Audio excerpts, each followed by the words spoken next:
کہ اللہ سبحانہ و تعالیٰ سے وہ بچ جائیں گے، اس کی پکڑ سے بچ جائیں گے، یا قیامت سے بچ جائیں گے، یا اللہ سبحانہ و تعالیٰ کی جانب سے آئے ہوئے عذاب سے بچ جائیں گے۔ ام حسب الذین یعملون السیئات یسبقون، یعنی کیا یہ لوگ جو گناہ کرتے ہیں اور برابر سیئات میں یا معاصی میں یا گناہوں میں مبتلا رہتے ہیں، وہ جیسے بھی گناہ ہو یہ سمجھتے ہیں کہ یسبقون، یہ ہم سے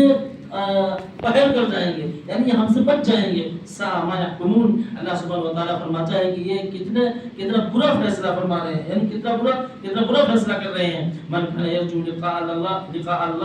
فإن أجل الله لآت وهو السمیع العلیم، اللہ سبحانہ و تعالیٰ فرماتا ہے کہ جو اللہ سبحانہ و تعالیٰ کی ملاقات کی امید رکھتا ہے، یا اللہ سبحانہ و تعالیٰ سے ملنے کا آرزومند ہے، فإن أجل الله لآت، تو یاد رکھو کہ دنیا کی تھوڑی سی زندگی ہے، ہر انسان کی ایک مدت طے ہے، اور موت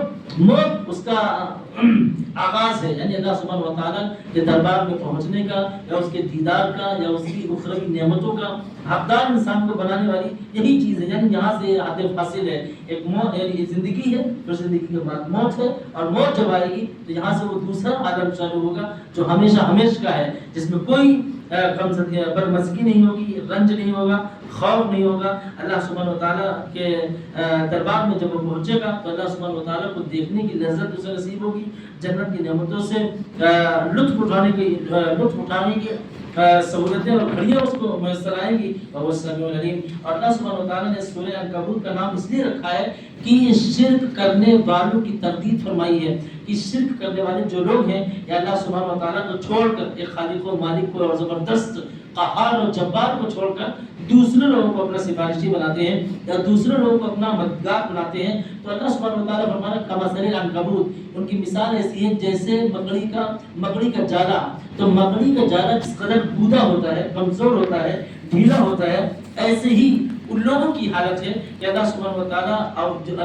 تعالیٰ کے علاوہ جو اولیاء بنائے گئے ہیں، یا جو کارساز مانے گئے ہیں، یا اللہ سبحانہ و تعالیٰ کے علاوہ جن لوگوں کو بڑا مانا گیا ہے، تو ان کی کوئی حیثیت نہیں ہے۔ ایسے ہی اتخذت بیتا، کہ مکڑی کا کوئی گھر ہو اور جالا ہو، جو نہ گرمی میں، نہ سردی میں، نہ برسات میں، نہ زیادہ تیز آندھی میں سلامت رہتا ہے، ایسے ہی ان کے بنائے ہوئے معبود یا ان کے بنائے ہوئے اولیاء کا حال ہے۔ وَإِنَّ أَوْهَنَ الْبُيُوتِ لَبَيْتُ الْعَنكَبُوتِ، اور اللہ سبحانہ و تعالیٰ فرما رہا ہے کہ گھروں میں سب سے زیادہ بودا گھر، یا گھروں میں سب سے زیادہ کمزور گھر مکڑی کا گھر ہوتا ہے۔ لو کانوا یعلمون، کاش یہ لوگ جان لیتے یا اس حقیقت کو پہچان لیتے، ان اللہ یعلم ما یدعون من دونه من شیء، یعنی اللہ سبحانہ و تعالیٰ کو چھوڑ کر جو لوگ دوسروں کو پکارتے ہیں، یا کسی چیز کو پکارتے ہیں، یا کسی شخصیت کو پکارتے ہیں، ان کی کوئی حیثیت نہیں ہے۔ وہ العزیز الحکیم، اور اللہ سبحانہ و تعالیٰ بڑا زبردست ہے اور حکمت والا ہے۔ اور تلک الامثال نضربها للناس، اور لوگوں کے لیے وہ یہ مثالیں بیان کرتا ہے تاکہ لوگ اس کو سمجھیں۔ وما يعقلها الا العالمون، اور اس کو سمجھتے وہی لوگ ہیں جو دانا لوگ ہیں، یا جن کے اندر حکمت ہے، یا اللہ سبحانہ و تعالیٰ کو پہچاننے کا یا معرفت حق کا جذبہ ان کے اندر،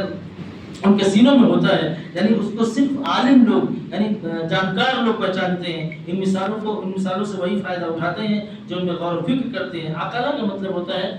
سمجھنا، غور و فکر کرنا، تدبر کرنا۔ خلق اللہ السماوات والارض بالحق ان فی ذلک لآیۃ للمؤمنین، اللہ سبحانہ و تعالیٰ فرماتا ہے کہ اس نے زمین و آسمان کو ٹھیک اندازے سے اور بہترین طور سے پیدا کیا ہے۔ اس میں بھی بہت ساری نشانیاں ہیں ان لوگوں کے لیے جو ایمان لانے والے ہیں، یا جو یقین کرنے والے ہیں۔ پھر اللہ سبحانہ و تعالیٰ نے سورہ روم کا یہاں سے آغاز کیا ہے، شروعات کی ہے۔ اس سورہ روم جس وقت نازل ہوئی